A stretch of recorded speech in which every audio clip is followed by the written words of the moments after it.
देखिए दोस्त, आज जो एग्ज़ाम हुआ है 27 तारीख को, कितना तारीख को, 27 तारीख को, तो इसका हम लोग ऑब्जेक्टिव प्रश्न को देखेंगे और बहुत फास्ट में देखेंगे क्योंकि यहाँ पे समय बहुत कम है। कह रहा है जो संज्ञा है सर्वनाम का विशेषता बताता है उसे हम लोग क्या कहते हैं, तो विशेषण कहते हैं। ऑप्शन क्या हो जाएगा, ऑप्शन ए हो जाएगा।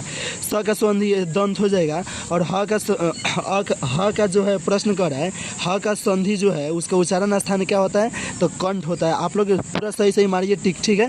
कह रहा है हिंदी अनुनासिक वर्णों की संख्या कितना होती है, तो 5 होती है। इसलिए राइट आंसर जो होगा वो ऑप्शन सी हो जाएगा 5। यह इसका जो राइट आंसर हो जाएगा वो ऑप्शन सी हो जाएगा। राम ने इसको हो जाएगा जो ऑप्शन ए हो जाएगा। बहुत जल्दी करा दे रहा है, इसका पढ़ेंगे नहीं, सिर्फ राइट आंसर बना दे रहे हैं, ठीक है।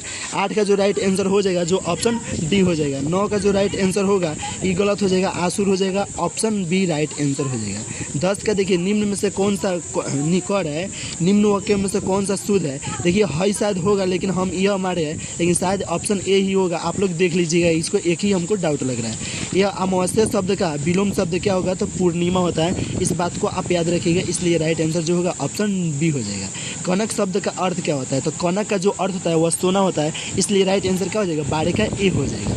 आइए देखते हैं 13 नंबर प्रश्न को। यह प्रश्न कर रहा है राजगिरी में कौन सा समास है, तो तत्पुरुष होता है। इसलिए राइट आंसर क्या हो जाएगा, ऑप्शन ए हो जाएगा। पराजय शब्द में जो जुड़े उपसर्ग के लिए कौन सा विकल्प सही है, तो पारा हो जाएगा। इसलिए पाराधन जय होता है। इसलिए राइट आंसर क्या हो जाएगा, ऑप्शन डी हो जाएगा। देखिए 15 नंबर प्रश्न को देखते हैं। यह प्रश्न कर रहा है देहाती शब्द में कौन जाएगा, तो देहात प्लस ईत हो जाएगा। इसलिए राइट आंसर क्या हो जाएगा, ई हो जाएगा। आइए 16 नंबर प्रश्न को देखते हैं। यह प्रश्न कर रहा है मूंग शब्द का लिंग क्या होगा, तो पुल्लिंग हो जाएगा। इसलिए राइट आंसर क्या हो जाएगा, मूंगा का पुल्लिंग क्या हो जाएगा, तो कह रहा है मूंगा शब्द का लिंग क्या होगा, तो पुल्लिंग हो जाएगा। इसलिए राइट आंसर जो होगा वो ऑप्शन बी हो जाएगा। 17 नंबर प्रश्न को देखते हैं। इसलिए कह रहा है इसका जो राइट आंसर हो जाएगा वो दूरदर्शी हो जाएगा। 18 का राइट आंसर जो हो जाएगा वो ऑप्शन सी हो जाएगा, सरोज हो जाएगा। आइए 19 नंबर प्रश्न को देखते हैं और देखिए ये बहुलखंड प्रश्न पूछ दिया है। बालकृष्ण भट्ट का जन्म कब हुआ था, तो 23 जून 1844 में हुआ था। इसलिए राइट आंसर जो होगा वो ऑप्शन बी हो जाएगा।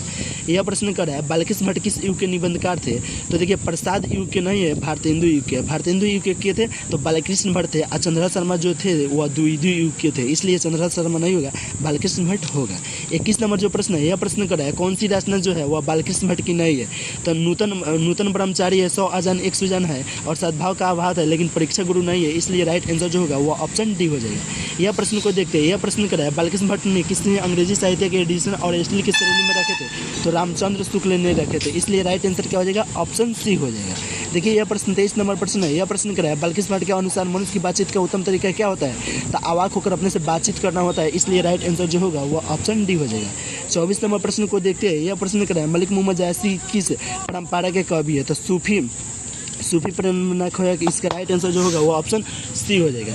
देखिए 25 नंबर प्रश्न को देखते हैं। यह प्रश्न कह रहा है निम्न में से मलिक मोहम्मद जायसी की रचना कौन है, तो इसमें जो है वह पद्मावत है, वह मलिक मोहम्मद जायसी की रचना है। 26 नंबर प्रश्न का जो राइट आंसर जो हो जाएगा वह चेचक हो जाएगा। 26 नंबर जो अब देखिए हम 26 नंबर जो प्रश्न बता रहे थे, यह प्रश्न है मलिक मोहम्मद जायसी बाई आँख और कान से वंचित क्यों हुए थे, तो चेचक के कारण हुए थे। इसलिए राइट आंसर क्या हो जाएगा, ऑप्शन ए हो जाएगा। 27 नंबर प्रश्न को इसका राइट आंसर जो होगा वह चित्र रेखा होगा। 28 नंबर जो प्रश्न है, यह प्रश्न कराया निम्न में से कौन प्रेम की पीठ के कवि है, तो जायसी है। प्रेम के पीठ के कवि कौन है, तो जायसी है। इसलिए राइट आंसर क्या हो जाएगा, ऑप्शन डी हो जाएगा। 29 नंबर प्रश्न को देखते हैं। मलिक मोहम्मद जायसी रचित कड़बक शीर्षक कविता की भाषा कौन सी है, तो अवधी है। इसलिए राइट आंसर क्या हो जाएगा, ऑप्शन ए हो जाएगा। देखिए 30 नंबर प्रश्न क्या कर रहा है जायसी ने अपनी आँख की उपमा किससे की है, तो दर्पण से की है। इसलिए राइट आंसर क्या हो जाएगा, ऑप्शन डी हो जाएगा। इसका सब्जेक्टिव बहुत जल्द लेके आ रहे हैं, तो आप लोग इतना देख के पहले लिख के रखिए। इसका ऑब्जेक्टिव हो सके तो अभी सब्जेक्टिव हो सके तो डाल देंगे अगर नेट होगा तो, ना तो नहीं डालेंगे।